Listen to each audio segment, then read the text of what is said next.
আসসালামু আলাইকুম রহমতুল্লাহ। সুপ্রিয় শিক্ষার্থীবৃন্দ, আশা করি তোমরা সবাই ভালো আছো। এই ভিডিওটা তৈরি করছি অষ্টম শ্রেণীর শিক্ষার্থীদের জন্য। 2024 সালের অষ্টম শ্রেণীর বার্ষিক পরীক্ষার নমুনা প্রশ্নপত্রের সমাধান নিয়ে আজকে আলোচনা করব।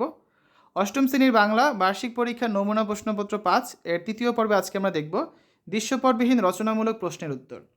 শিক্ষার্থীরা, আমরা এই নমুনা প্রশ্নপত্র তৈরি করেছি তোমাদের অষ্টম শ্রেণীর বাংলা বইয়ের পঞ্চম অধ্যায় বিবরণ লিখি বিশ্লেষণ করি এই অধ্যায়টি নিয়ে।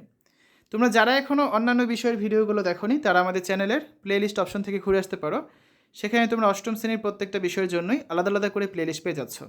এছাড়াও অষ্টম শ্রেণীর বার্ষিক পরীক্ষা 2024 এই প্লেলিস্টে গেলে এনসিটিভি থেকে প্রণীত প্রত্যেকটা বিষয়ের নমুনা প্রশ্নপত্র এবং বার্ষিক পরীক্ষার সাজেশনগুলো তোমরা দেখে নিতে পারবে।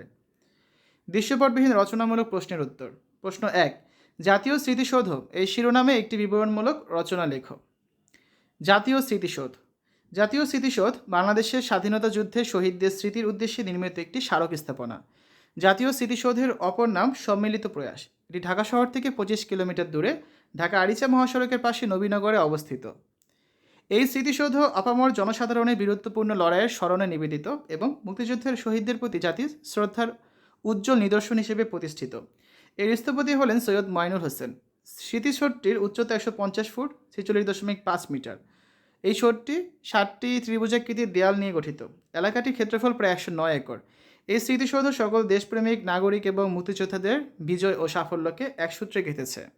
এই 7টি ফলক স্বাধীনতা আন্দোলনের 7টি পর্যায়ে নিদর্শন স্বরূপ। এই 7টি পর্যায় হচ্ছে 1952 এর ভাষা আন্দোলন, 1954 এর যুক্তফ্রন্ট নির্বাচন, 1956 এর শাসনতন্ত্র আন্দোলন, 1962 এর শিক্ষানীতির বিরুদ্ধে আন্দোলন, 1966 এর 6 দফা আন্দোলন, 1969 এর গণঅভ্যুত্থান এবং 1971 সালের মহান মুক্তিযুদ্ধ। এই স্তম্ভের পাশাপাশি স্মৃতিসৌধ চত্বরে আছে মাতৃভূমির জন্য আত্মোৎসর্গকারী অজ্ঞাতনামা শহীদদের 10টি গণসমাধি।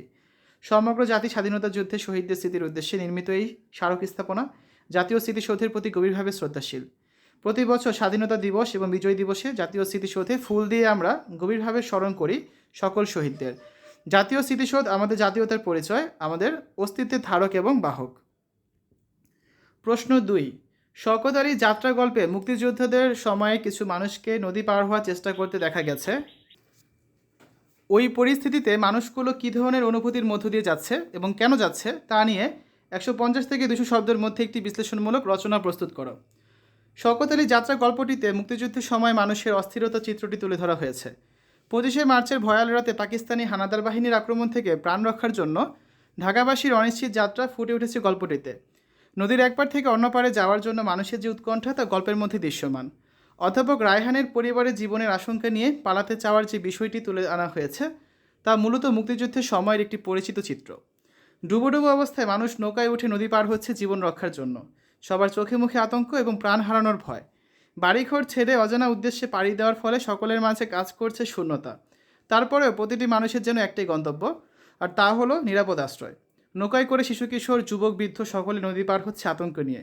এই জন্য অজানার পথে এক অনন্ত যাত্রা। গল্পটিতে ছেলের জন্য মায়ের উৎকণ্ঠা, স্ত্রীর জন্য স্বামীর মমতা, মানুষের প্রতি মানুষের উদারতার এক নির্মল চিত্র ফুটে উঠেছে।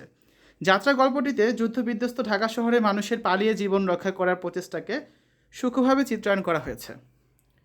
প্রশ্ন 3, বিশ্লেষণমূলক লেখা কাকে বলে? তুমি কোনো বিশ্লেষণমূলক লেখা লিখতে চাইলে কোন কৌশলগুলো অবলম্বন করবে আলোচনা করো। যে লেখায় তথ্য উপাত্তের পর্যালোচনা করে কোনো নির্দিষ্ট বিষয়ে যৌক্তিক মতামত তুলে ধরা হয় তাকে বিশ্লেষণমূলক লেখা বলে। বিশ্লেষণমূলক লেখার কৌশল।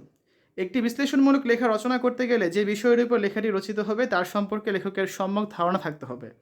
এরপর প্রাপ্ত ছক, তথ্য, উপাত্ত ইত্যাদি বিশ্লেষণ করে সেই বিষয়ে কোনো মতামত দেওয়া যাবে। এক্ষেত্রে তথ্য বলতে শুধু সংখ্যাগত তথ্য হবে এমন নয়, যে কোনো একটি খবর একটি তথ্য হতে পারে। প্রাপ্ত তথ্যসমূহের গভীর পর্যালোচনা করে একটি বিশ্লেষণমূলক লেখা রচনা করা যাবে। যেমন কেউ যদি রাশিয়া ইউক্রেন যুদ্ধ সম্পর্কে একটি বিশ্লেষণমূলক রচনা লিখতে চায় তাহলে প্রথমে রাশিয়ার ইতিহাস সম্পর্কে জানার প্রয়োজন হবে। তারপর প্রাপ্ত তথ্যসমূহ থেকে এই যুদ্ধের গতি প্রকৃতি নিয়ে বিশ্লেষণধর্মী রচনা লেখা যাবে। তো এই হচ্ছে আজকে আলোচনা। আগামী ক্লাসে আমরা দৃশ্যপট নির্ভর রচনামূলক প্রশ্নের উত্তরগুলো নিয়ে আলোচনা করব, যেগুলো তোমরা দেখবে 4 নম্বর পর্বে। তো এতক্ষণ তোমরা দেখলে অষ্টম শ্রেণীর বাংলা বার্ষিক পরীক্ষার নমুনা প্রশ্নপত্রের সমাধান। আশা করি ভিডিওটা তোমাদের কাছে ভালো লেগেছে। শিক্ষার্থীরা, পরবর্তী ভিডিওগুলো দেখার আমন্ত্রণ জানিয়ে আজ এখানে বিদায় নিচ্ছি। আল্লাহ হাফেজ।